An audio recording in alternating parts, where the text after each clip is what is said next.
Bagi orang-orang beriman, jaga pandangan, dijaga, kan? Nah, Allah bukan ingin memberikan batasan untuk melihat kepada kita, tapi ingin mengarahkan penglihatan selalu terarah pada yang baik.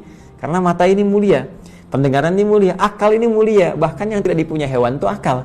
Jadi jangan sampai manusia turun status seperti hewan.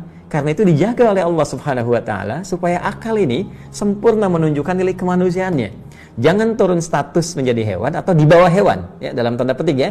Jangan turun status seperti hewan atau di bawah hewan. Hewan tidak punya akal, ya, manusia bisa di bawah hewan, balhum adall. Kenapa? Karena hewan pun yang tidak punya akal tidak mengerjakan itu. Masa manusia mengerjakan itu? Ya, mohon izin ya. Contoh misalnya, pernah dengar nggak sapi betina aborsi? Tidak kan?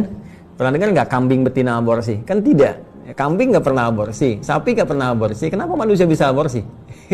Menggugurkan janin itu akan ditanya loh. Ya, wa idzal mau'udatu su'ilat bi ayyi dzambin qutilat.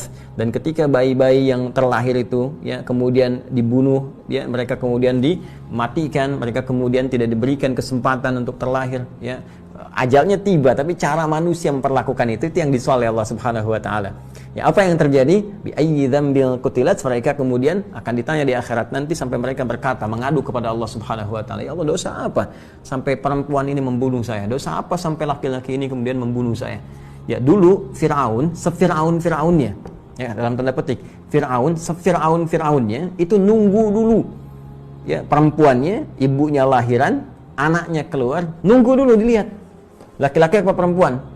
Kalau perempuan masih sempat dia bebaskan. Laki-laki dieksekusi. Itu ada di Quran misalnya surah kedua ayat 49. Nanti kalau sampai ke sana kita bahas lebih dalam. Wa idz najjaynakum min ali fir'aun yasumunakum su'al 'adzab yudzabbihuna abna'akum wa yastahyuna nisa'akum. Ya, jadi wa fi dzalikum bala'un min rabbikum 'azim.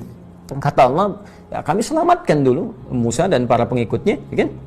Bagaimana kami selamatkan kalian semua dari kekejaman Firaun.